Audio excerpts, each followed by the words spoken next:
من اول الثوره. 25 يناير. بقاله ليله 25 يناير 6 سنين ده. وهو راح اسماعيليه في استلم الكارنيه وانا واقف معاه. يوم 25 يناير من ليله 25 يناير مستلم الكارنيه وانا واقف معاه. هو بسون الضنطاوي من الزناقه. يا نسيبه. لا اله الا الله.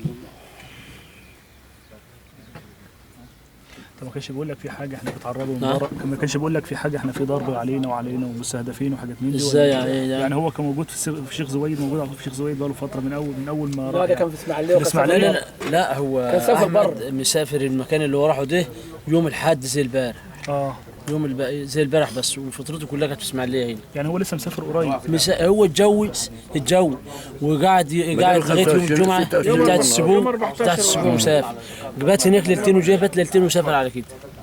ادي جواز احمد وادي عريس احمد. 26 يوم معاه على كده. يعني هو سافر، هو راح الشيخ زويد بعد فرحه. بعد الفرح، ما هو سافر من هنا على اساس ان هو مسافر. يعني بات يوم ليلتين الحد هنا يعني كده بات ليلتين هنا. بقاله 9 ايام في الشيخ زويد كده. اي لا يعني مسافر الحد وهو مات الحد. هو مسافر من هنا، مسافر طب هناك الحد ومات الحد. يعني هو اسبوع بالظبط اللي قضاه في الشيخ زويد. اسبوع واحد في الشيخ زويد. كتبته في اسماعيليه يا استاذ، كتبته في معلش ما هو كتبته في اسماعيليه. ايوه اللي انا وراح المأموريه الشيخ زويد. اي محمد عاوز حاجه؟ هو اسبوع واحد. اتفضل حبس مش انا بقى. طب خليك مع الناس ديت فاهم على الشغل المطلوب. طب دقيقه معاهم. اي يعني بقاله 7 ايام كده في الشيخ زويد. 7 ايام في الشيخ زويد. اي هو الكبير صح؟ هو كبير عند نعم. كبير عند فورات حضرتك؟ لا اخوه الكبير قوي. يعني هو الوسط يعني. هو الوسط احمد الثاني. الثاني يا استاذ. هو احمد الثاني يا استاذ. يا جماعه واحد بس اللي يمليه. بس انا علي عارف الكبير. ماشي، واحد بس اللي يمليه. اي مليها علي. انت عامل واحد بس اللي أرض مزارع عند حضرتك؟ لا ما ارض بسيطه. 10 قارات اللي عنده يا استاذ. 10 قارات. ارض ما تنفعش. عيشتنا كلها جاي.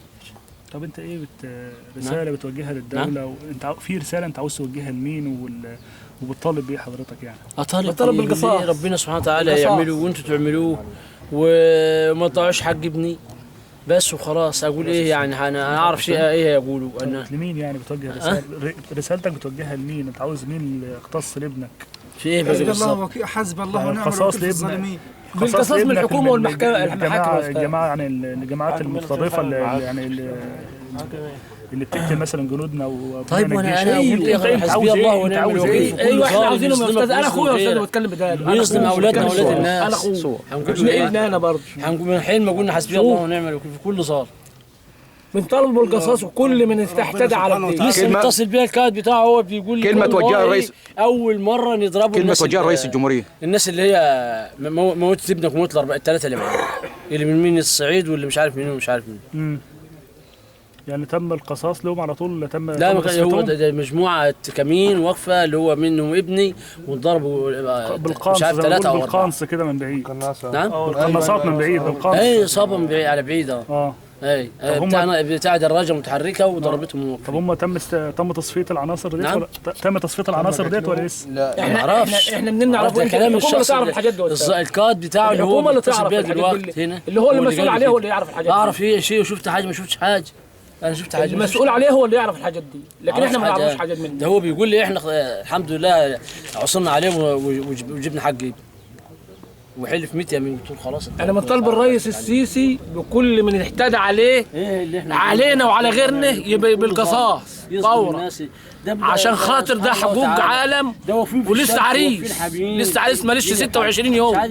26 يوم ما فرحناش يعني. الفرحه ما تمتش. هو يعتبر ما جاش اجازه بعد الفرح. الفرحه ما تمتش كده خالص. دي اجازه من غير تسريب. ما خدش اجازه. هم بعتوه كده بيقولوا روح يعمل كده عشان انت رايح مسافر يعني. خبيت على اخواته وعلى امه وعلى مراته وعلى الضرب حل وانا اللي عارف السر.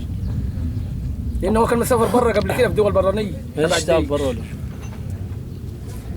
سلام يا علي.